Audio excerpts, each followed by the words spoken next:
epidemia do Covid, eu acho que esses web meetings é o melhor que a gente pode proporcionar, né?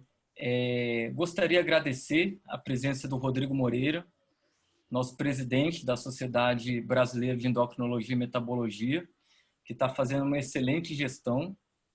Ele é médico e pesquisador do IED, Instituto Estadual de Diabetes e Endocrinologia do Rio de Janeiro, com doutorado pela Universidade Federal do Rio de Janeiro. E ele vai falar uma aula sobre hipoglicemia antes e avaliação de risco cardiovascular.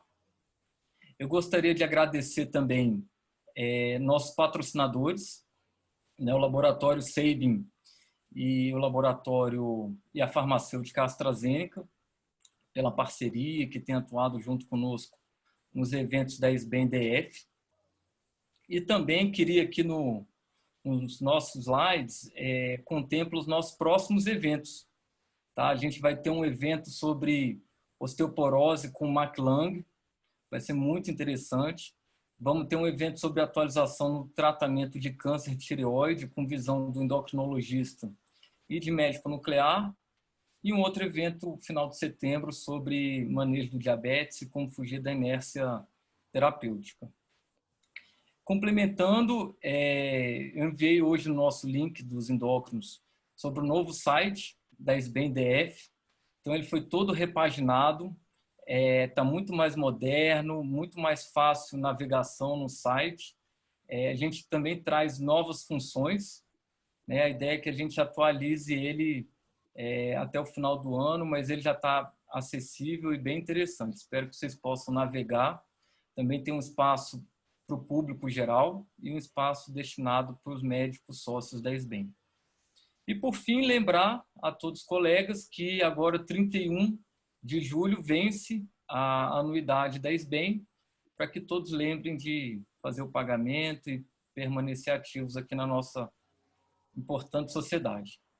Então, mais uma vez, obrigado, Rodrigo. Vou te passar o microfone para você iniciar a sua aula.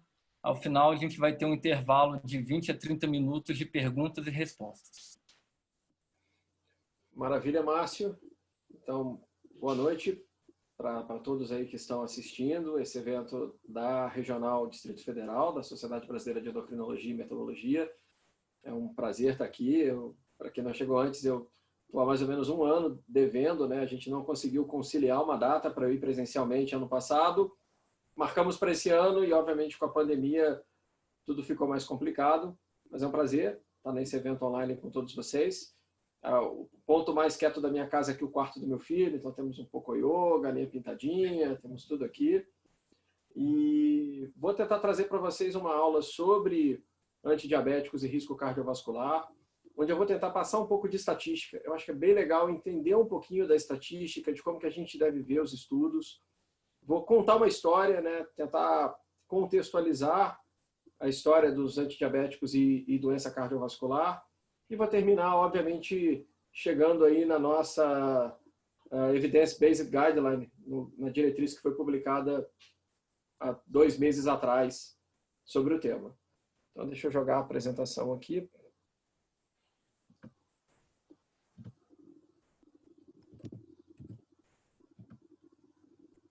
Ô, Márcio, você precisa me colocar como host para eu conseguir compartilhar minha tela. Eu acho que o Juliano tinha colocado aqui, deixa eu checar. Não tá, ainda não está, não. Tá dando que precisam me colocar como administrador. Tá. Co-host. Vê se deu certo. Deu, agora deu. Deu? Tá.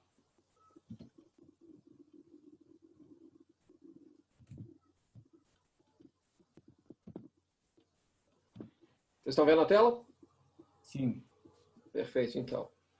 Então vamos lá, a gente vai falar um pouquinho sobre antidiabéticos e risco cardiovascular, né, os efeitos além da glicemia. O Márcio já falou, para quem não me conhece, eu sou endocrinologista do Instituto Estadual de Diabetes e Endocrinologia do Rio de Janeiro. Sou o atual presidente da Sociedade Brasileira de Endocrinologia e Metabologia no biênio 2019-2020.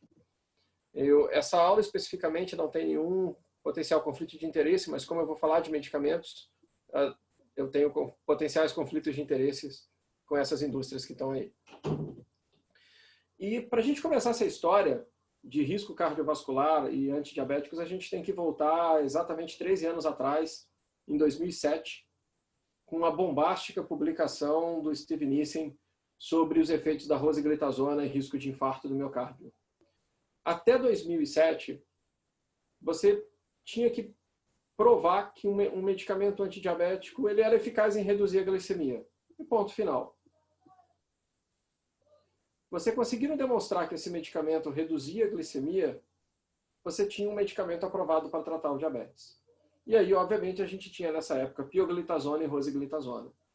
E de repente vem o Steve Nissen e publica uma análise, e eu vou tentar mostrar para vocês como que a gente vai interpretar esse quadradinho, porque é a primeira parte da aula. Sempre todo mundo sabe, e todo mundo, obviamente, procura o valor de P.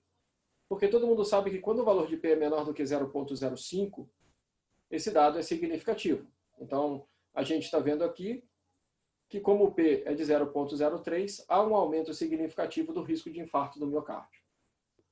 Mas, na verdade, o P-valor ele não é essencial para a gente interpretar um estudo desse. O dado mais importante que a gente precisa olhar está dentro do parêntese que chama-se intervalo de confiança. Vocês podem ver que todos eles eu tenho um intervalo de confiança. E como é que eu interpreto esse intervalo de confiança?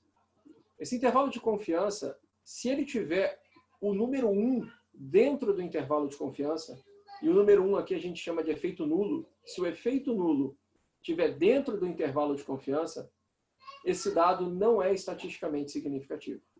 Então vamos lá, 0,88 a 2,39. O efeito nulo está dentro desse intervalo de confiança, não é significativo. 0,74 a 3,68. O efeito nulo está dentro desse intervalo de confiança, não é significativo. 1,03 a 1,98, vocês podem ver, o efeito nulo está fora, logo, é estatisticamente significativo. Então, eu posso tirar o p-valor da jogada e a gente começar a interpretar só baseado em intervalo de confiança. A gente sempre vai procurar para ver se o 1 está aqui dentro. Esse é o primeiro ponto que eu acho interessante vocês conhecerem. O que quer dizer um intervalo de confiança de 1,03 a 1,98? Vocês estão muito acostumados a ouvirem os estudos falarem redução de 16%, redução de 15%, aumento de 40%.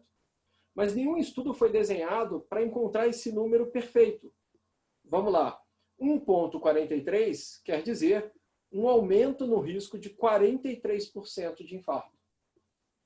Mas, na verdade, eu tenho que olhar o intervalo de confiança, porque o intervalo de confiança, o que ele me diz é que a rosiglitazona se associa a um aumento entre 3% e 98% no risco de infarto. Na média, 43%. É isso que o intervalo de confiança está me dizendo. Vamos aqui para baixo. Morte por causas cardiovasculares. 0,98 a 2,74. Vocês já sabem que isso não é estatisticamente significativo. Por que não é estatisticamente significativo? Porque o efeito nulo está aqui dentro. Mas 0,98, se eu voltar aqui, ó, ficou quase no limite da significância. Mas, ao mesmo tempo, é um intervalo de confiança muito grande, né? O que a gente vai sempre tentar é ter um intervalo de confiança pequenininho. Porque é muito melhor eu dizer entre 40% e 46% do que 3% a 98%. E o último dado estatístico. Se o intervalo de confiança for maior do que o número 1, eu estou falando em risco. 43% mais risco de infarto agudo do miocárdio. Se o intervalo for para baixo do número 1, eu estou falando em proteção. Então, a partir de agora, eu vou mostrar vários dados para vocês que eu não vou falar em p-valor. Eu vou falar em intervalo de confiança e aí vocês vão conseguir entender o dado. Muito bem. Então, em 2007, o cardiologista Nissen, da Cleveland Clinic, mostrou esse dado. E por conta disso, né, por conta da gente ver que um possível antidiabético estaria relacionado com aumento de risco de infarto, no outro ano, em 2008, o FDA publicou esse documento, que foi um guia para a indústria. Avaliação do risco cardiovascular com novas terapias antidiabéticas para o tratamento do diabetes tipo 2. O que esse documento dizia? Qual era a recomendação? para estabelecer a segurança de uma nova terapia antidiabética para tratar o diabetes tipo 2, os patrocinadores deverão demonstrar que essa terapia não resulta num aumento inaceitável do risco cardiovascular. Pronto. Por culpa do Steve Nissen, o Steve Nissen foi culpado por conta disso. Toda a indústria que quiser lançar um novo medicamento para diabetes tem que mostrar que esta medicação é segura do ponto de vista cardiovascular. Está inaugurada uma era dos estudos de desfecho cardiovascular. E o que mais o FDA colocou? Ele falou que esses estudos eles devem avaliar mortalidade cardiovascular, infarto do miocárdio e AVC. Então, 3 coisas têm que ser avaliadas nesses estudos: morte, infarto e AVC. E podem incluir ainda, então pode ter mais coisa: hospitalização por síndrome coronariana aguda, procedimento urgente de revascularização e possivelmente outros endpoints. Então, eu não preciso obrigatoriamente me ater aos 3. Ele colocou aí que pode chegar a 5 e pode ter mais coisa na história. E vamos ver onde que essa história vai nos levar. Então, essa figura é muito bonita porque ela mostra todos os estudos que tiveram que ser desenhados por culpa do Steve Nissen. Ele foi culpado, né? Ele virou persona non grata na indústria. Porque por culpa dele, cada indústria para lançar um medicamento vai ter que gastar milhões de dólares para provar que esse medicamento é seguro. Em azul escuro, vocês estão vendo os estudos com os inibidores de DPP-4. Em azul claro, os estudos com os inibidores da SGLT2. E em laranja, os estudos com os agonistas do receptor de GLP-1, e a gente vai falar um pouquinho de cada um deles. Nessa tabela, vocês estão vendo os estudos que foram desenhados para os inibidores de DPP-4. O SAVOR-TIM com a saxagliptina, o Examine com a ALO, o TECOS com a CITA, o Carolina, que é um estudo muito interessante, que comparou um DPP-4 com uma sulfonilureia, e o Carmelinda. O que vocês têm que olhar nesses estudos? Olhem o tamanho, né, a quantidade de pacientes incluídos, os desfechos primários, 3-point MACE, o que quer dizer isso? MACE é Major Adverse Cardiovascular Event, evento cardiovascular maior, que são os 3 que o FDA pediu: morte, infarto e AVC. E alguns estudos ampliaram para 4-point. Podia colocar o 4º que vocês viram: hospitalização por angina, procedimento de revascularização. E esses estudos, outro ponto interessante, eles eram desenhados para atingir um número de eventos. O que é importante em um estudo, o que vai definir o intervalo de confiança não é o tamanho da população, é o número de eventos. Isso é muito legal vocês entenderem, que é mais importante eu ter um estudo com muito evento do que ter um estudo, às vezes, com uma população gigantesca e pouco evento. Todos esses estudos já estão completos. E olha lá, vamos olhar nossas figuras sem p-valor. Não vou colocar o p-valor. Primeiro, visualmente, a gente vê claramente como é que as duas curvas são sobrepostas. Essas curvas chamam-se curvas de Kaplan-Meier. E eu consigo entender agora essa figura só olhando o intervalo de confiança. Vamos lá? Para o SAVOR, 0,89 a 1,12. O 1, o nosso efeito nulo, está bem no meio. Não é significativo. TECOS, mesma coisa. Então, preste atenção como é que é legal, né? Eu entender o intervalo de confiança. E eu ver que os estudos com DPP-4, todos mostraram a mesma coisa. Mostraram o que esses estudos foram desenhados para mostrar. Essas medicações são seguras do ponto de vista cardiovascular. Cumpriram, estudos que cumpriram o seu papel.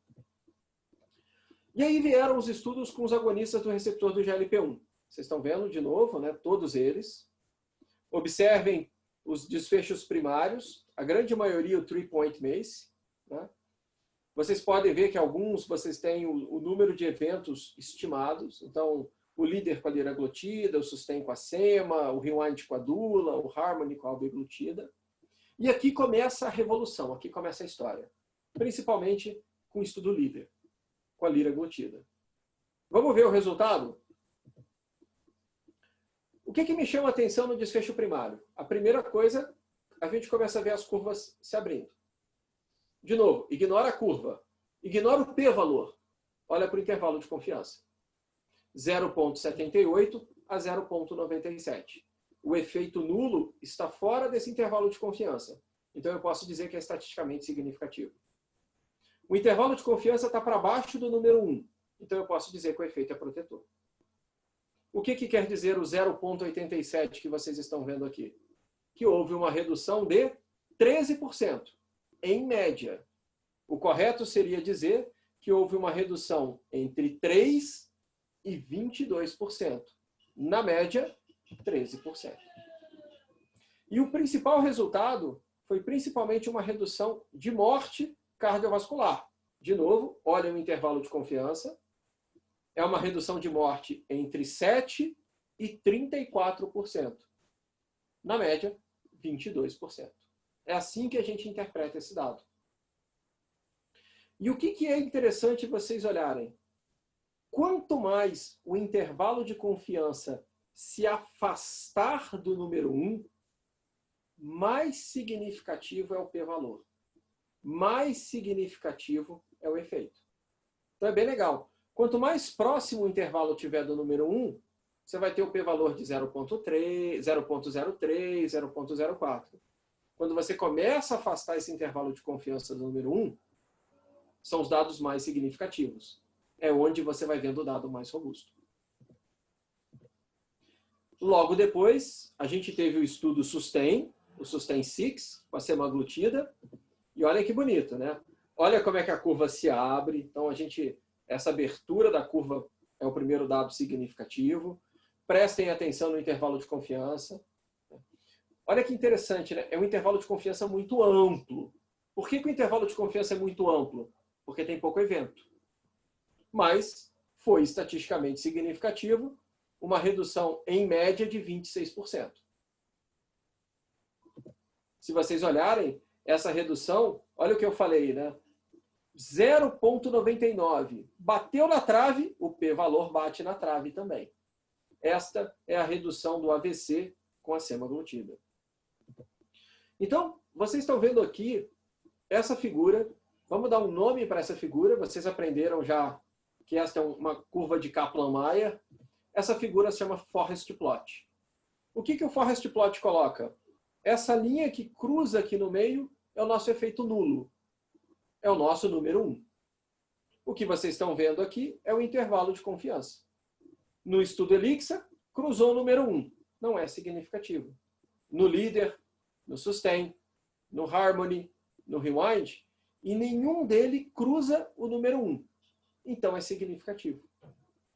E o que uma meta-análise faz? Olha como é que é bonito o efeito da meta-análise, gente.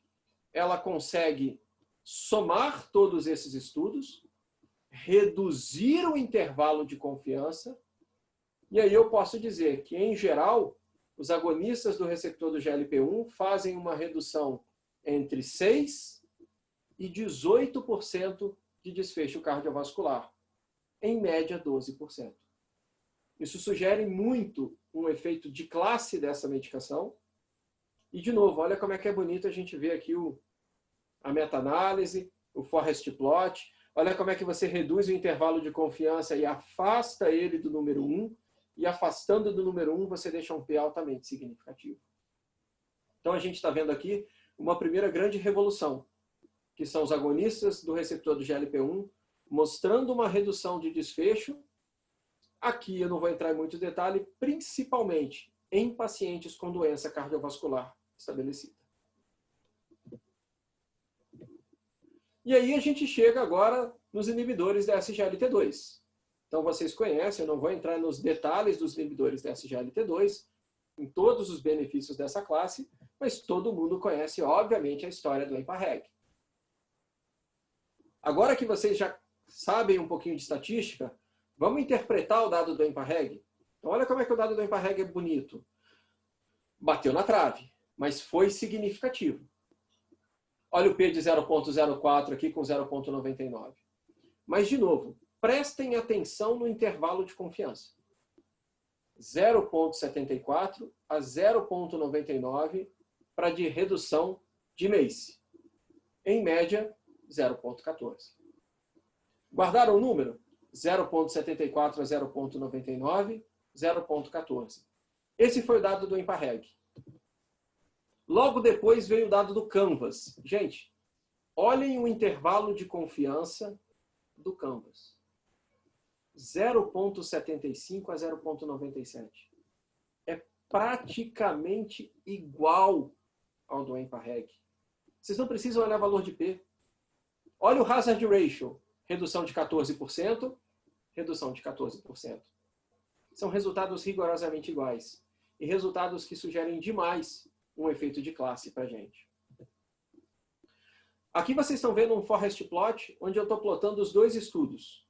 Então, o primeiro dado, que é o mais importante, é o nosso desfecho primário. Então, vocês podem ver como é que os intervalos de confiança do EMPA-REG e do Canvas, né, nenhum dos dois cruza o número 1 e são extremamente parecidos. O grande dado do EMPA-REG, eu acho que todo mundo sabe, é essa redução de mortalidade, né? Olha como é que ela se afasta do número 1, isso dá uma significância muito grande para a gente. Mas aqui aparece um dado interessante. Por que os estudos são feitos com infarto, AVC e morte cardiovascular? Porque existe um conceito básico para a gente que para você reduzir morte, você tem que reduzir infarto e AVC. E nenhum dos dois estudos reduziu infarto e AVC. Então surgiu uma grande pergunta. Como é que a empagliflozina conseguiu reduzir tanto morte se ela não reduziu infarto e AVC? Então vamos olhar o que é morte cardiovascular. Morte cardiovascular é tudo isso que vocês estão vendo aí. É morte por infarto, é morte súbita, é morte por insuficiência cardíaca, é morte por AVC, é morte por procedimento. Então eles foram analisar os dados do EMPA-REG e viram assim, peraí, não reduziu infarto, então não é a redução de morte por infarto. A empagliflozina não reduziu AVC, então não é morte por AVC. Não reduziu procedimento, não reduziu hemorragia, não reduziu embolia. Então, provavelmente, o que a EMPA está fazendo é reduzindo morte súbita cardíaca e morte por insuficiência cardíaca. Será? Fizeram uma análise. Olha que bonito o forest plot. Aqui eles estão olhando as causas de morte cardiovascular dentro do EMPA-REG. E a gente pode ver, ó, olha aqui, cruzando o efeito nulo, então não reduziu o infarto, confirmou a teoria. Não reduziu o AVC, confirmou a teoria. Reduziu, gente, 68% de morte por insuficiência cardíaca. É muito interessante que eu contei para vocês no início da aula, né? O Dr. Steven Nissen foi execrado, que por culpa dele teve que se desenhar os estudos de desfecho cardiovascular.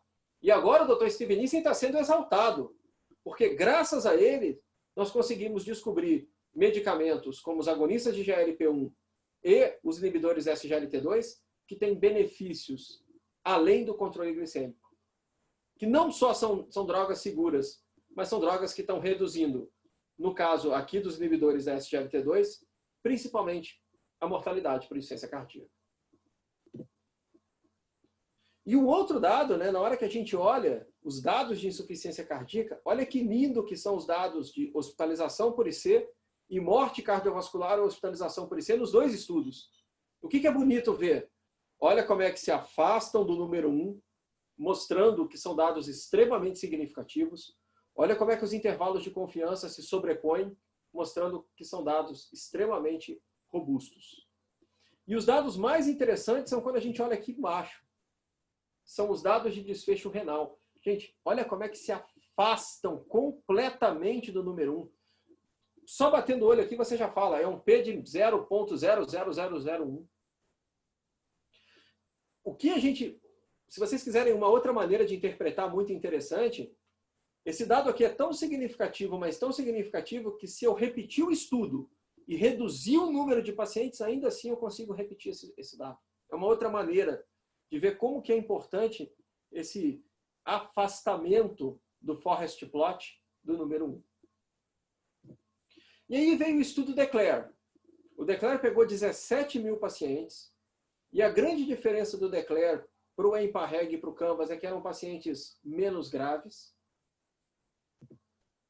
E o DECLARE, ele fez uma coisa que é muito interessante. Vamos lembrar lá atrás, quando o FDA publicou aquele documento, ele falava, olha, tem que mostrar que a droga é segura do 3-point MACE, morte, infarto, AVC. ele colocava duas outras opções e falava possíveis outros endpoints. Com base no que aconteceu no EMPA-REG, o Declerc definiu morte cardiovascular e hospitalização por insuficiência cardíaca como um outro desfecho primário do estudo. Então, a gente agora tem um estudo que está avaliando os 3 endpoints tradicionais, mas conseguiu criar um outro endpoint, que é o morte cardiovascular e hospitalização por insuficiência cardíaca. E os dados do Declerc mostraram o que a gente esperava. Olha como é que, vamos lá, o intervalo de confiança, uma redução de 17% na morte cardiovascular e hospitalização por IC. E o MACE? O MACE bateu na trave. O efeito nulo ficou aqui dentro. A gente vê uma discretazinha redução, mas que não foi estatisticamente significativa. E o outro dado do EMPA-REG, que é muito significativo, foi a redução do desfecho renal. Então, olha o intervalo de confiança, né? Olha como é que ele replica exatamente o que a gente viu no Canvas e no EMPA-REG, como é que ele se afasta do número 1, e a gente está vendo aqui um potencial de 24% de redução de desfecho renal com a dapagliflozina. Então, olha que bonito o forest plot do Declerc. Quando eu olho o desfecho morte cardiovascular e hospitalização por IC, é óbvio, eu tive a redução, mas essa redução ela é principalmente no grupo com doença cardiovascular estabelecida. Então, vocês agora sabem interpretar o forest plot. A grande discussão, eu vou mostrar a minha visão para vocês, né? É que, poxa vida, não foi significativa a redução do MACE, nem mesmo na população com doença cardiovascular aterosclerótica. Olha como é que bate na trave, né? Olha aqui o intervalo de confiança. Então começaram a discutir assim, então por que a EMPA reduziu nessa população com doença aterosclerótica e a DAPA não? São duas populações iguais. O EMPA-REG, todo mundo tinha doença aterosclerótica. O Declerc, eu tinha uma população com doença aterosclerótica. Posso comparar as duas? Olha como é que a gente não deve, gente, comparar estudos assim de uma maneira tão simples. Aqui vocês estão vendo a redução de morte cardiovascular e hospitalização por insuficiência cardíaca no EMPA-REG, no Canvas e no Declerc. E aqui, obviamente, vocês agora entendem, né? A meta-análise, olha como é que ela reduz o intervalo de confiança, olha como é que afasta do número 1, mostrando como é importante a redução de morte cardiovascular e hospitalização por IC. Mas o que eu quero mostrar para vocês nesse gráfico é olhar a taxa de eventos no grupo placebo. Então aqui a gente está vendo a mesma população, os pacientes com doença cardiovascular, no estudo EMPA-REG, no estudo Canvas e no estudo Declerc. A taxa de eventos é de 24 eventos para cada 1.000 pacientes com Declerc, 30 eventos para cada 1.000 pacientes com EMPA-REG. A taxa de eventos no grupo placebo é 30% maior no estudo EMPA-REG. Seria a mesma coisa que eu dizer que o grupo que está tomando placebo no estudo EMPA-REG é 30% mais grave do que no grupo Declerc, no estudo Declerc, mesmo sendo uma mesma população. Então não tentem comparar os estudos, mesmo quando a gente olha, mas são populações diferentes. E a gente vê no grupo placebo claramente isso. Então você tem que pensar assim, por que talvez o Declerc não deu um dado tão significativo como o EMPA-REG? Talvez porque a população é menos grave. Eu vou mostrar para vocês agora o estudo que eu acho mais interessante publicado no ano passado, em 2018, que exatamente aborda esse tema, a importância da população para um desfecho. Eu não sei, até o João Lindolfo que gosta, o Márcio, se vocês viram esse estudo. Vocês acreditam que até hoje ninguém fez um estudo randomizado para provar que o uso de paraquedas previne morte e trauma quando você pula de um avião? Os autores fizeram isso. O estudo é uso de paraquedas para prevenir morte e trauma quando pulando de uma aeronave. Um ensaio randomizado e controlado. O objetivo é determinar se o uso de paraquedas previne morte ou trauma quando você pular de um avião. A intervenção era metade dos pacientes pulariam de um avião com paraquedas e a outra metade pularia com uma mochila vazia. E se você ler a conclusão do estudo, é que o uso de paraquedas não reduziu nem morte, nem trauma quando pulando de uma aeronave nesse primeiro ensaio randomizado. E os autores até discutem, né? Imagine os milhões de dólares que poderiam ser economizados evitando se colocar paraquedas, já que você tem um estudo que mostrou que o paraquedas não é necessário. O estudo tem todas aquelas tabelas que vocês costumam ver. Foram screenados 69 pacientes, 23 aceitaram participar do estudo. Então ele mostra a média de idade, percentual de homens e mulheres, a história médica e tudo mais. E na hora que ele compara os dois grupos, prestem atenção, vamos olhar os p-valores, se vocês quiserem.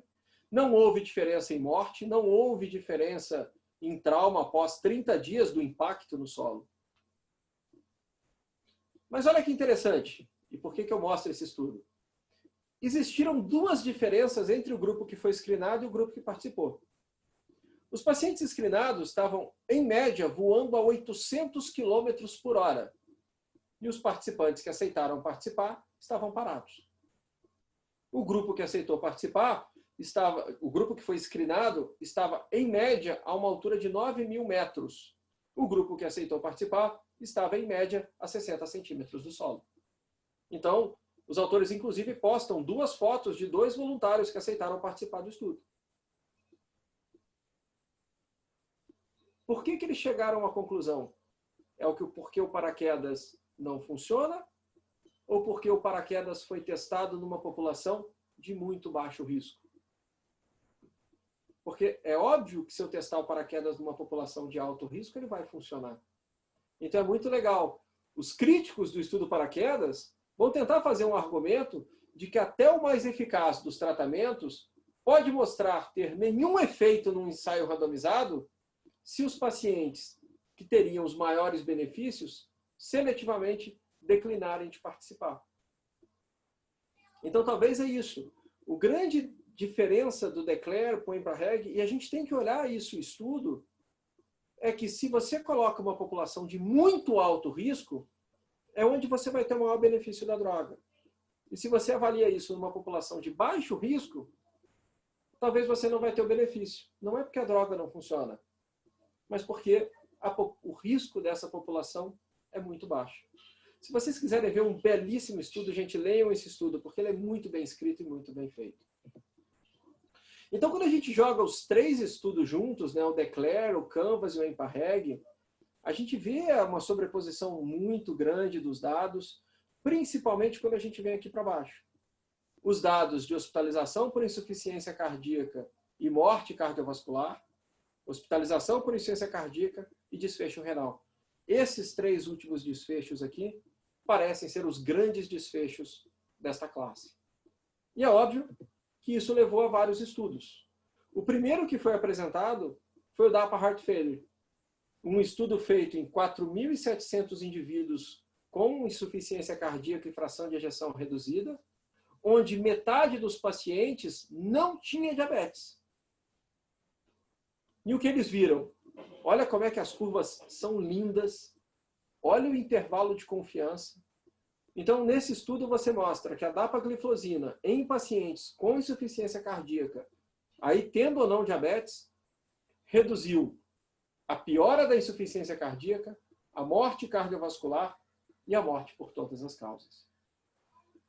E se a gente olha os dados renais, né, talvez o grande dado que a gente teve há 3 meses atrás foi o estudo DAPA-CKD, né, que é o estudo que estava avaliando a dapagliflozina em pacientes agora com doença renal crônica. Ele foi interrompido prematuramente por eficácia. Isso quer dizer, o Steering Committee observou que era antiético você deixar o grupo placebo sem tomar a medicação. De tão grande que é o benefício da classe, ou aqui a gente pode falar da DAPA, sobre a função renal e sobre a prevenção dos desfechos na doença renal crônica. Onde é que tudo isso levou? Levou ao consenso, todo mundo já viu esse slide 1 milhão de vezes, o consenso da American Diabetes Association. Acho que não preciso perder tempo explicando isso aí. mas acho que todo mundo sabe que o que eles colocaram é que naquele paciente com doença cardiovascular ou doença renal crônica, você hoje tem duas medicações de escolhas. Ou os agonistas do receptor do GLP-1 ou os inibidores da SGLT2. Então essa foi a grande mudança, talvez, dos últimos 2 anos nos guidelines europeus e americanos, né? Eles colocam, olha só, para pacientes sem doença cardiovascular, você pode usar todo mundo. Mas para o paciente com doença cardiovascular, com insuficiência cardíaca ou doença renal crônica, você teria drogas de escolha. Caminhando para o final, eu vou mostrar o que nós fizemos, né? A Sociedade Brasileira de Endocrinologia e Metabologia, a Sociedade de Diabetes, se uniu a 2 sociedades portuguesas. A gente hoje tem uma relação muito próxima com os nossos colegas portugueses e publicamos um guideline baseado em evidência do manejo da hiperglicemia no diabetes tipo 2. Foi publicado agora em maio. E entre as coisas que eu queria ensinar para vocês, ou tentar mostrar para vocês, é como que a gente lê um guideline baseado em evidência, gente. Um guideline baseado em evidência, ele vai ter uma classe de recomendação. E essa classe de recomendação, ela determina o verbo que eu vou usar. Então, quando eu digo que é recomendado, é porque existe um consenso muito grande sobre aquilo. E na hora que vocês forem ler essa diretriz, nem sempre a gente vai estar dizendo que algo é recomendado. A gente vai estar usando um deve ser considerado ou um deveria ser considerado. Então, muitas das vezes, vocês vão discutir, você acha que isso, você concorda com isso. Então, preste atenção que às vezes quando a gente está dizendo que deve ser considerado, é porque ainda existe discussão sobre o tema. A maioria do painel que escreveu aquilo acredita, mas não é algo 100% demonstrado. Se vocês lerem um may be considered, quer dizer que a discussão foi maior ainda. A gente está dizendo que deveria ser considerado. Então, muitas das vezes as pessoas acham que tudo que está escrito ali é 100%. Não. Prestem atenção no verbo que a gente está usando. Então, vou dar 2 exemplos. A gente começa o guideline com 2 frases. Olha a diferença entre as duas. Em pacientes adultos não grávidos com diabetes tipo 2, um alvo de glicada menor do que 7 é recomendado para reduzir a incidência de desfecho microvascular. 1A. Gente, é recomendado. Aí eu estou dizendo, tem que botar menor do que 7, porque botar menor do que 7 previne retinopatia, nefropatia e neuropatia. Não tem discussão sobre isso. Mas olha a segunda recomendação.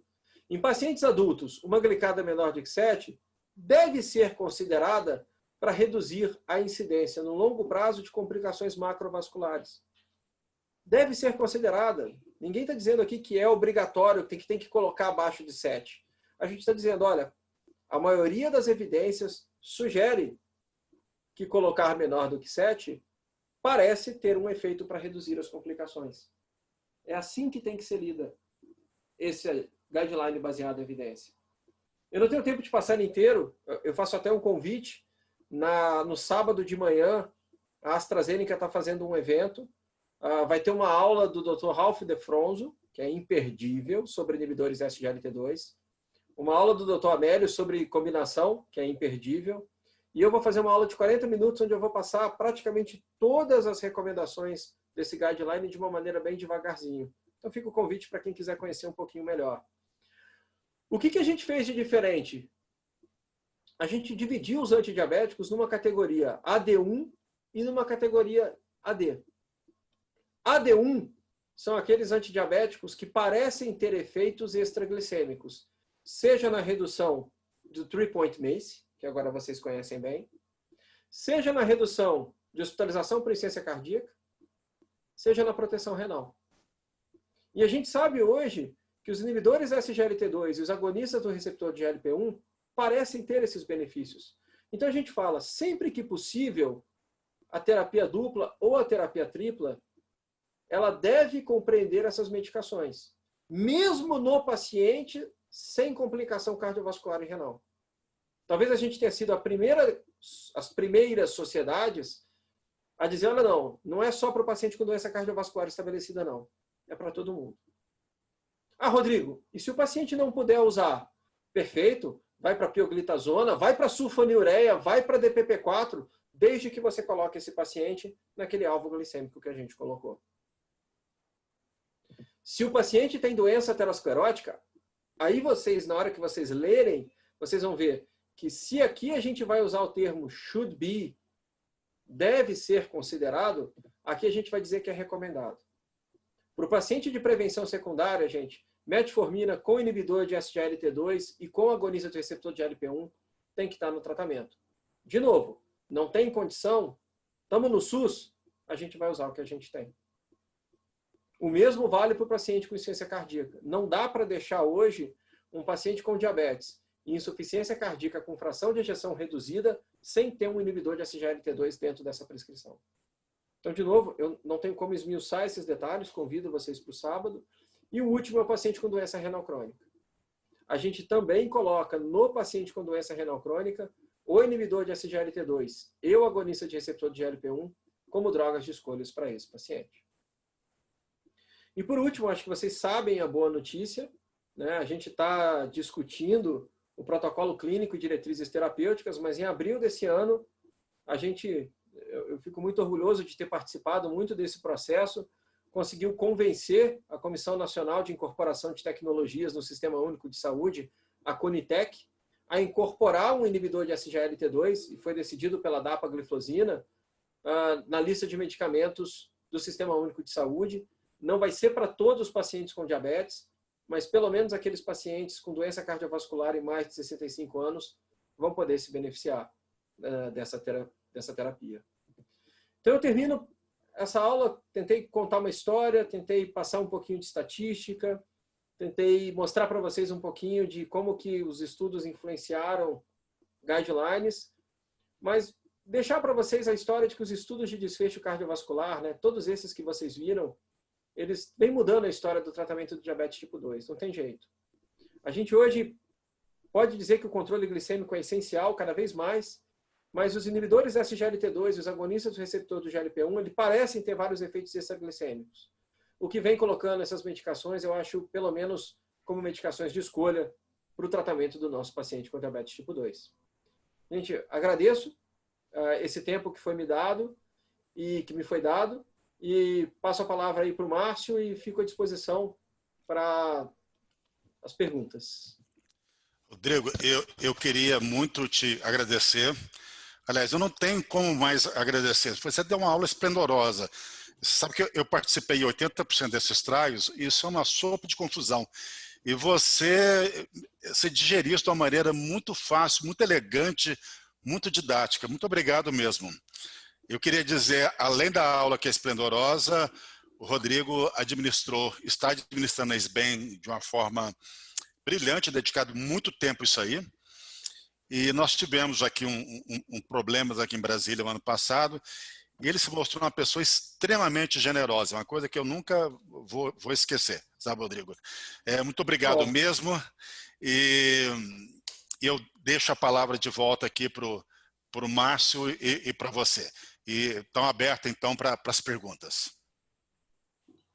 Bem, Rodrigo, muito obrigado, viu?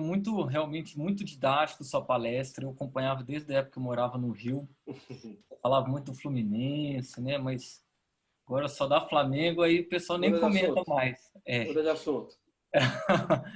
Mas, parabéns pela aula, realmente muito didático. Vamos começar, vou abrir o espaço para perguntas e respostas. E eu queria começar com uma pergunta também. Márcio, oi, Juliano. Eu só queria fazer uma observação. Eu já mandei essa observação aqui no chat, mas só para relembrar aos participantes que as perguntas devem ser feitas através desse ícone aqui, Q&A, Question and Answers, para facilitar a gente na condução aqui da situação em relação a selecionar a pergunta, excluir, etc., já marcar as respondidas. Então, já tem duas no chat aí. A primeira de cunho, só para te atravessar um pouquinho. Então, Rodrigo, uma participante perguntou como é que é possível assistir a aula da AstraZeneca que o senhor comentou agora. Eu vi que alguém respondeu que o João Lindolfo botou que o pessoal da Astra está conectado eu acho que eles podem mandar o link do convite. Porque tem... Não é isso, João? A Priscila está aqui. Priscila, se você puder jogar o link da aula de sábado aí para o pessoal poder assistir. Perfeito. João, seu microfone está fechado. É só dizer, Márcio, continua que tem mais perguntas aí. Tá. Então, eu queria fazer uma pergunta também, depois eu vou começar a ler a pergunta aqui do público. Rodrigo, o guideline brasileiro-português ficou realmente bem rico, porque vocês trazem uma interpretação, né, dos artigos, dos estudos, e eu vi assim, que vocês também avançaram, eu acho que isso tem até um pouco a ver com a escola do IED também, em tratamento com 4 terapias de droga oral. Né? E antes a gente viu muito os consensos até terapia tripla, depois já direcionava um pouco para insulina. E no que você acha que cabe essa questão de 4 drogas? É muito relacionado com o maior arsenal terapêutico que a gente dispõe hoje? É exatamente isso, Márcio. A gente tem hoje, acho que uma vez a gente fez as contas de, não sei exatamente quantas classes terapêuticas diferentes para tratar o diabetes a gente tem. Então, hoje eu poderia perguntar aqui, imagina um paciente tomando metformina, tomando um SGLT2 e tomando pode ser um DPP-4. Você colocaria esse paciente em insulina sem tentar uma outra droga? Para o paciente que está num controle glicêmico limítrofe, você não faria para ele uma pioglitazona, você não faria uma sulfonilureia?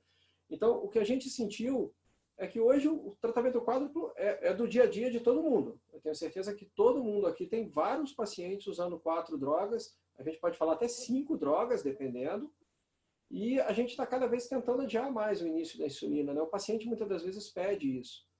Então, o guideline baseado em evidência, a gente não tem evidência de nenhum estudo para tratamento quádruplo. A gente sempre utilizou isso como uma opinião do painel. Mas eu acho que estava na hora da gente dizer que, gente, metformina, SGLT2, GLP-1 e pioglitazona é uma belíssima combinação. Você colocar uma sulfonilureia é uma belíssima combinação, mesmo às vezes não tendo toda a evidência para sustentar isso.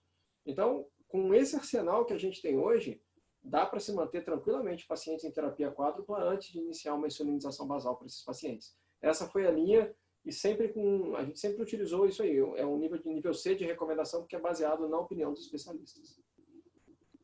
Perfeito. Eu vou ler uma outra pergunta que estava aqui no chat, antes de ir para perguntas e respostas. Paciente diabético com passado de infarto agudo do miocárdio.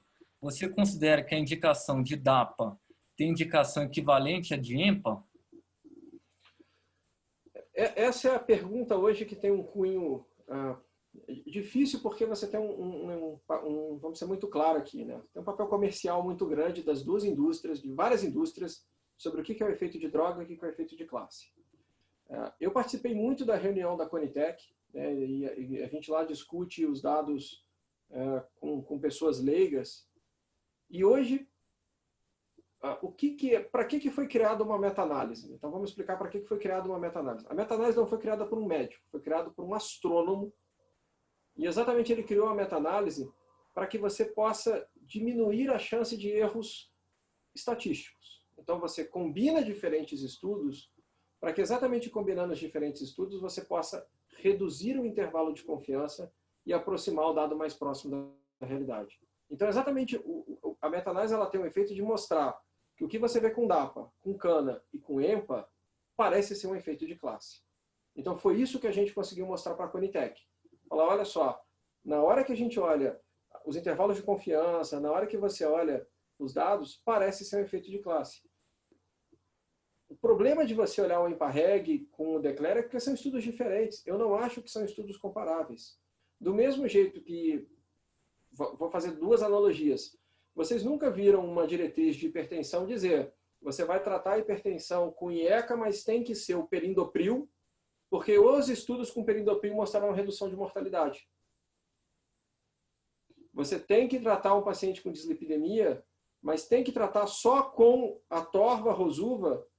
Por quê? Porque não tem estudo com PITA mostrando redução de desfecho. Então a PITA não serve para isso.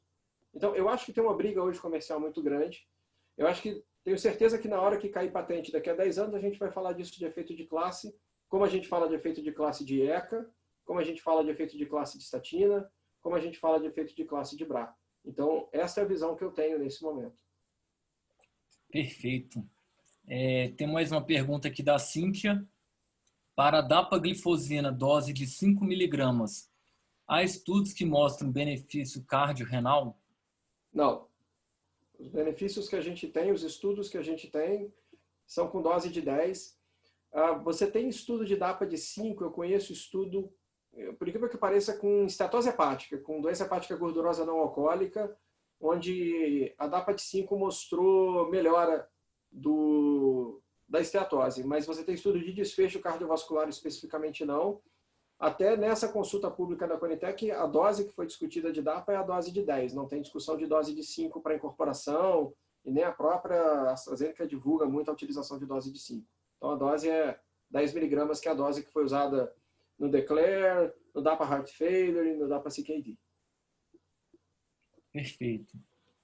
Pessoal, a Priscila Tanaka já colocou o link aqui do evento que vai ocorrer no sábado, tá? Para vocês fazerem a inscrição e terem acesso ao evento.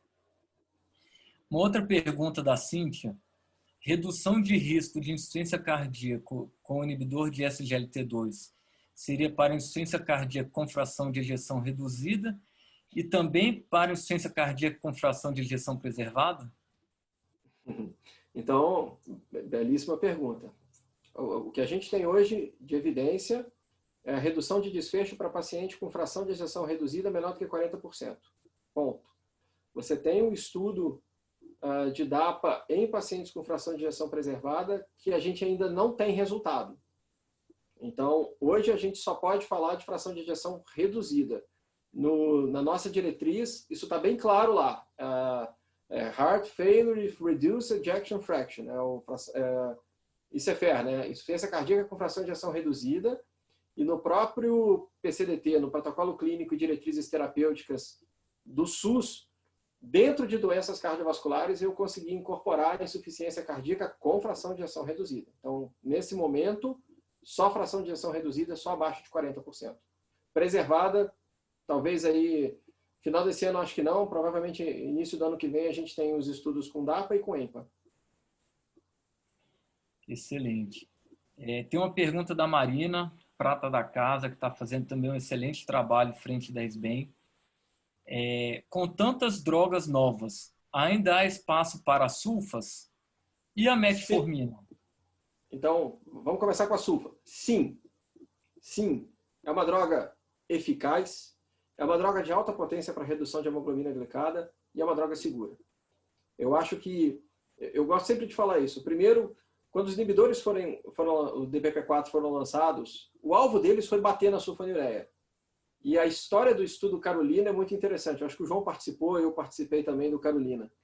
O Carolina foi um estudo desenhado lá atrás. Vamos pensar lá. Imagina lá em 2009, os caras resolvem desenhar um estudo que vai comparar linagliptina com glimepirida em paciente com alto risco cardiovascular.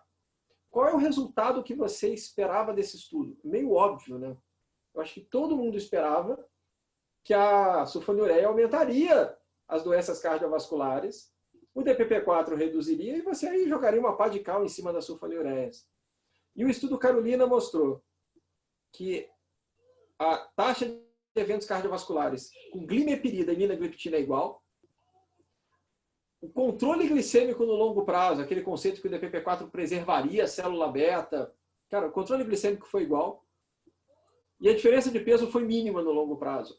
Eu estava na hora da apresentação com o pessoal do Amaril e eles brincaram, beleza, agora vamos fazer o relançamento do Amaril, porque acabaram de mostrar que é igualzinho o DPP-4. E você tem os dados com a gliclazida MR que são excelentes. Então, assim, não tem que se ter... É óbvio que é uma droga que dá hipoglicemia, esse é o grande problema da sulfonilureia, mas tenho certeza que todo mundo que tem uma mão boa com sulfonilureia sabe lidar com essas hipoglicemias. E para pacientes que não têm condição de comprar um DPP-4, que não têm condição de comprar um GLP-1, SGLT2, gente, controle glicêmico é a recomendação número 1 e número 2 a diretriz. Ela tem que ser a nossa prioridade no tratamento. Então, vai usar metformina com gliclazida? Sim, vai usar. Metformina com glimepirida? Sim, vai usar. Eu acho que são drogas, sim, se não tem como fazer as outras, são drogas que tem que estar no arsenal terapêutico para tratar o nosso paciente. E a metformina é uma droga segura, barata, ela nunca vai ter um estudo de desfecho cardiovascular como as drogas novas. Não tem como. Mas é uma droga que tem toda a sua segurança demonstrada, tem um monte de meta-análise mostrando benefícios cardiovasculares. E aí você tem que lembrar que o diabetes não é só doença cardiovascular. A gente tem que lembrar de ovário policístico, de ovulação, a gente tem que lembrar de câncer. Então, a gente tem muito benefício da metformina nessa população. Então, a gente fez questão na nossa diretriz de deixar a metformina como primeira linha para todos os pacientes. Né? E sempre, insuficiência cardíaca, é metformina com SGLT2. É doença cardiovascular, é metformina com SGLT2 ou GLP-1. A gente não tem, eu acho que tirar a metformina da história, acho que tem muito interesse comercial em cima disso. Perfeito. Outra pergunta aqui da Selene. Gostaria, se possível, do seu comentário em relação às diferenças nos desfechos entre o LEADER e o REWIND. Abre parênteses. Apenas Lira reduziu morte por todas as causas e morte cardiovascular. A redução dos eventos da dulaglutida foi por redução de AVC, sem reduzir morte cardiovascular e AIM. Selene, a sua pergunta é muito boa e ela vai de encontro ao que eu falei do efeito de classe do SGLT2. Olha que interessante. Vamos pegar os 4 estudos com GLP-1. O LEADER, o REWIND, o SUSTAIN com a SEMA e o HARMONY com a albiglutida. O LEADER reduziu desfecho, principalmente porque reduziu morte. O REWIND com a DULA reduziu desfecho porque reduziu AVC. O SUSTAIN com a SEMA reduziu desfecho porque reduziu AVC. E o HARMONY com a albiglutida reduziu desfecho porque reduziu infarto. Então, como é que você acha que a gente vai fazer uma diretriz? Olha só, se você quer reduzir morte, você usa Lira. Se você quer reduzir AVC, SEMA ou DULA. Se você quer reduzir infarto, ALB. Ou você acha que isso é um efeito de classe e que, na verdade, o que você está vendo aqui é por que existe o 3-point MACE. Porque nenhum estudo foi desenhado para avaliar só morte, só infarto ou só AVC. Então, os 4 estudos reduziram desfecho, que é o que o estudo foi desenhado. Por isso que chama desfecho primário. Porque ele foi desenhado para reduzir desfecho primário estatisticamente. Agora, se um reduziu morte, se um reduziu AVC e se um reduziu infarto, gente, eles estão mostrando a mesma coisa. Eles estão mostrando uma redução de, provavelmente, desfecho relacionado à doença aterosclerótica. Agora, por algum motivo, um puxou para AVC, um puxou para o infarto e um puxou para a morte. Mas, de novo, minha visão, tá, gente? É um efeito muito claro de classe. E na hora que você joga na meta-análise, você vê isso. Você vê que todos puxam para o mesmo lado. Um pouquinho mais de um lado, um pouquinho mais do outro. Deixa eu só dar um dado estatístico. De novo, aqui a gente entra na análise estatística. Quando você desenha um estudo desse, você desenha um estudo com um poder, normalmente, de 85% para demonstrar um determinado efeito. Você não desenha ele para ser perfeito. Ele não foi desenhado para mostrar que a liraglutida reduz morte. Ele não foi mostrado que a dulaglutida reduz AVC. Se você repetir esse estudo, ele tem 85% de chance de mostrar isso, mas ele pode mostrar dados um pouco diferentes. Então, eu acho que é mais um dado que, quando você olha no conjunto, você vê que é um efeito daquela classe, que é reduzir um desfecho primário relacionado à aterosclerose. Como parece que o desfecho no inibidor de SGLT2 é reduzir uma morte cardiovascular relacionada à insuficiência cardíaca. De novo, é a visão que eu acho e que as meta-análises mostram sobre esse assunto.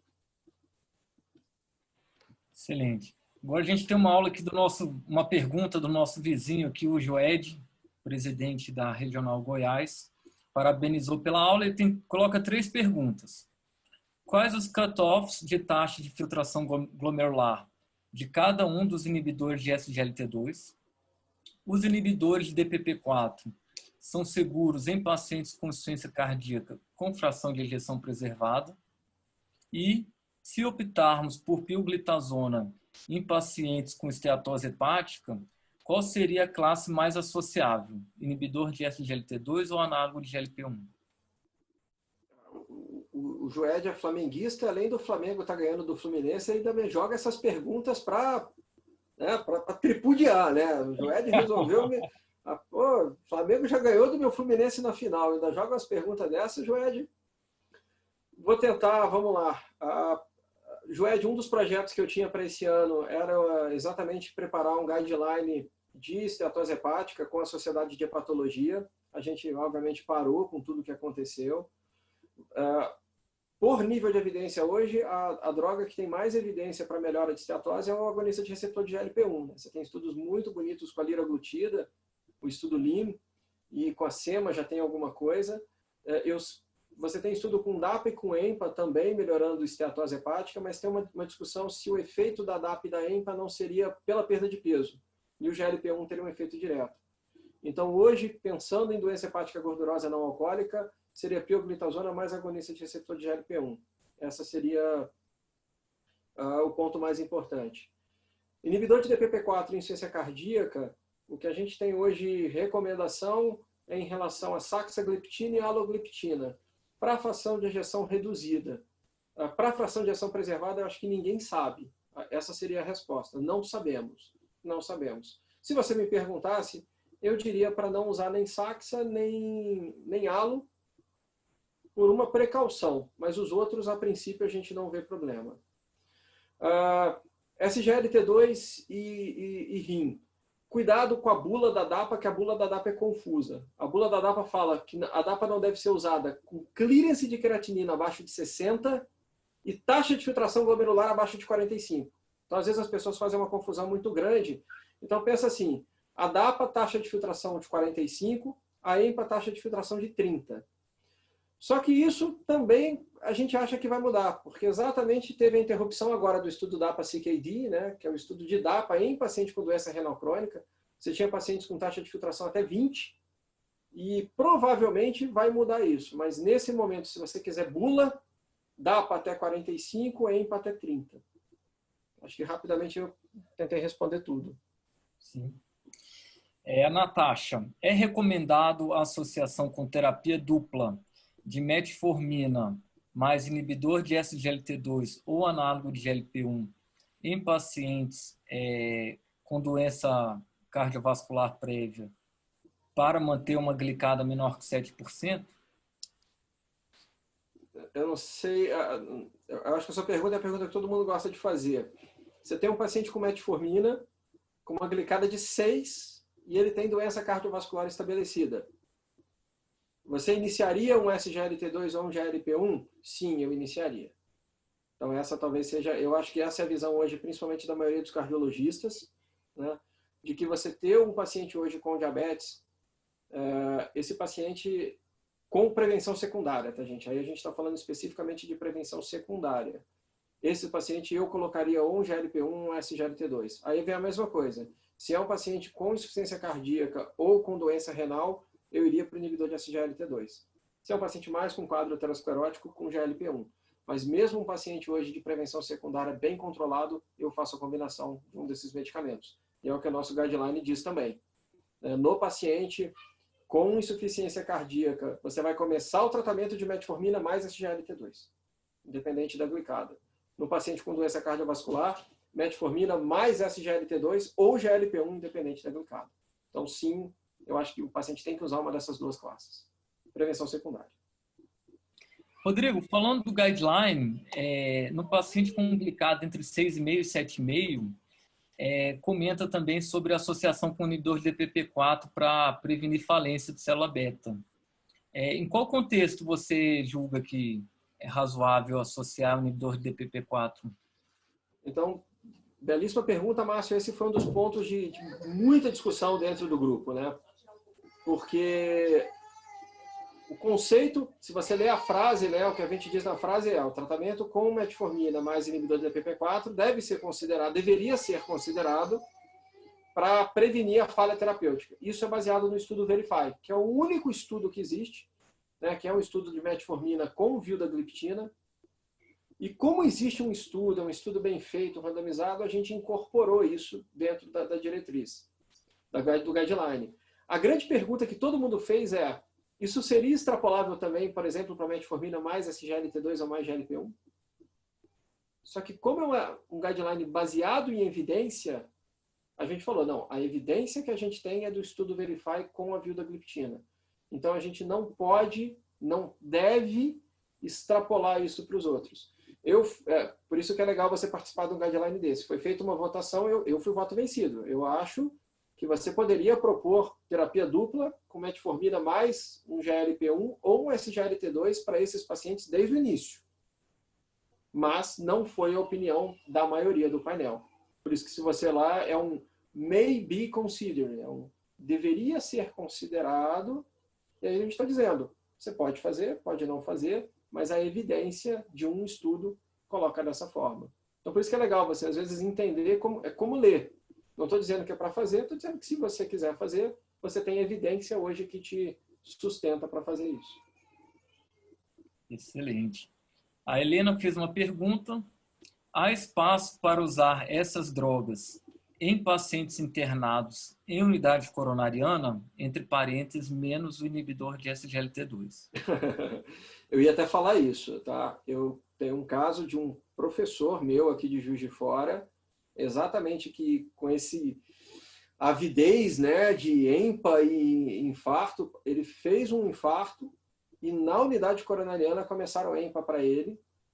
Ele teve alta, chegou aqui em Juiz de Fora em cetoacidose euglicêmica.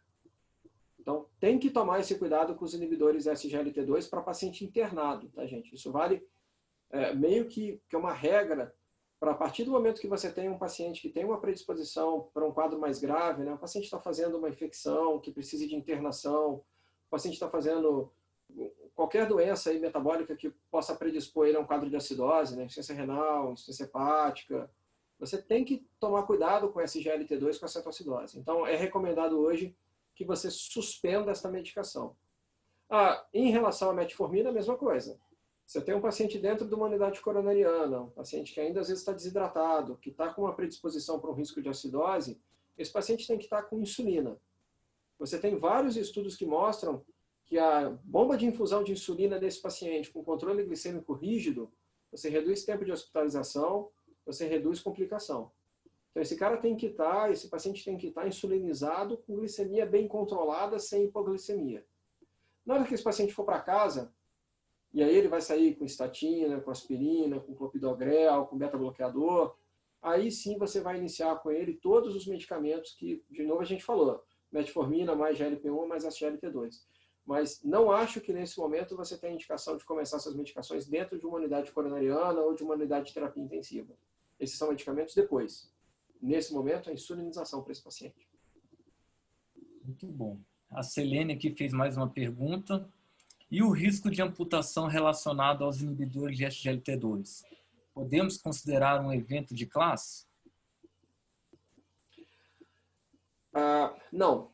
Aí você vai cair naquela discussão. Peraí, mas você considera um efeito bom para algumas coisas e não para outras. Vamos lá. Cetoacidose euglicêmica é um efeito de classe, hipotensão é um efeito de classe, infecção urinária é um efeito de classe, infecção genital é um efeito de classe. A amputação, ela apareceu só nos estudos Canvas. Tá? Por que apareceu essa amputação? Ainda está se discutindo, né, qual foi o motivo que levou a esse aparecimento de amputação. Tem uma discussão de que, aparentemente, a canagliflozina ela parecia ser mais potente do que as outras medicações, e com isso ela poderia levar a uma maior depressão de volume num paciente já com uma doença isquêmica. Isso poderia propiciar a isquemia. Mas com todas as análises que foram feitas no EMPA-REG, no DECLARE, no DAPA Heart Failure agora, no DAPA CKD, não se observou esse aumento de amputação com as outras drogas. Eu gosto sempre de dar a mesma frase. O grande problema aí foi o ruído que se trouxe quando você tem 3 medicamentos, você tem DAPA, você tem EMPA e você tem cana. Apareceu esse dado de amputação com a cana. Eu não tenho medo nenhum de amputação com canagliflozina, gente. Nenhum. Mas o grande problema é que você tem outras 2 drogas que não têm essa preocupação. E tem uma frase muito clássica que eu ouvi no congresso que eu gosto sempre de falar, né? Eu não tenho medo de amputação com canagliflozina, mas eu morro de medo de advogado. você começa a canagliflozina num paciente e ele evolui para uma piora de um pé diabético, você perde completamente o seu respaldo. Então, de novo, eu não tenho essa preocupação, acho que foi provavelmente um ruído, né? Aquela coisa que por um acaso aconteceu, como a Saxa com insuficiência cardíaca, mas assim a gente acaba não arriscando. Excelente, Rodrigo. Muito obrigado. Foi muito boa a sua presença, tá? Muito claro, a gente aprendeu bastante. Vamos torcer para o CBAEM dê tudo certo, que possa ocorrer presencial. Muito obrigado mesmo, foi muito bom esse evento. Eu vou abrir aqui para o Newton, acho que o Newton quer comentar também, o presidente do CBAEM, né, nosso colega. Eu ia falar isso, o Newton está ouvindo e provavelmente está torcendo para esse CBAEM presencial como todos nós. Pois é, o Newton. Microfone, João. E nós aqui muito também.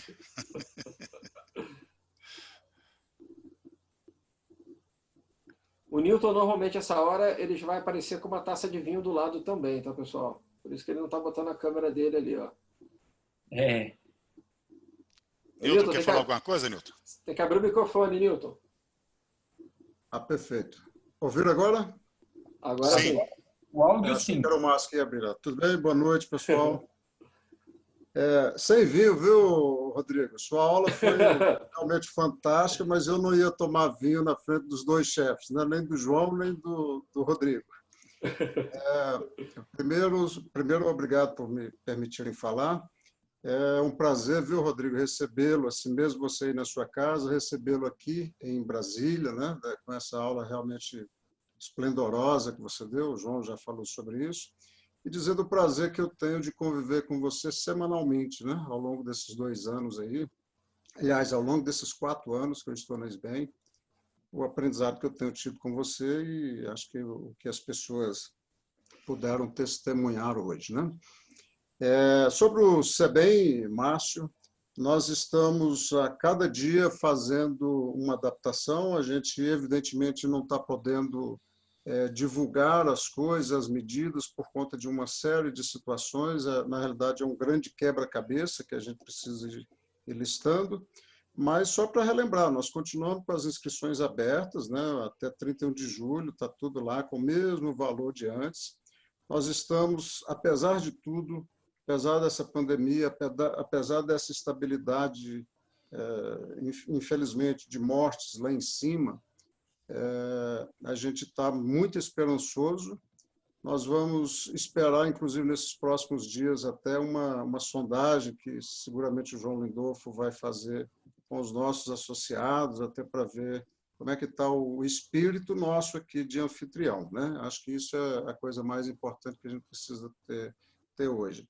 Eu, até agora, às 18 horas, de 18 às 19 horas, eu estava numa outra reunião tratando sobre o nosso CBAEM. Então, com todas as notícias ruins que a gente tem no país e no mundo, nós continuamos otimistas com o nosso CBAEM, tá bom? Então, nos próximos dias a gente vai ter novidade para vocês e vamos continuar torcendo para que tudo dê certo. Com certeza, Nilton. Muito obrigado. Então, obrigado a todos. Rodrigo, mais uma vez, você superou em muitas expectativas. Excelente, excelente, excelente mesmo. E o vinho tá guardado. Obrigado, João. Obrigado a todos aí. Foi um prazer. Eu preferia estar aí pessoalmente, né? Mas, assim, gente, é muito bom quando vem esse monte de pergunta. Não tem nada mais gratificante para um palestrante do que ser, eu brinco, né? Ser massacrado. É isso aí. Tem que apertar, tem que realmente tirar dúvidas.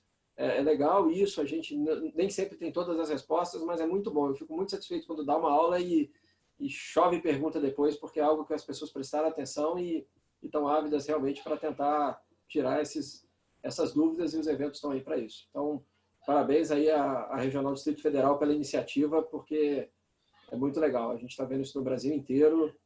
A gente estamos tentando nos manter atualizados mesmo com esse caos todo que está acontecendo por aí.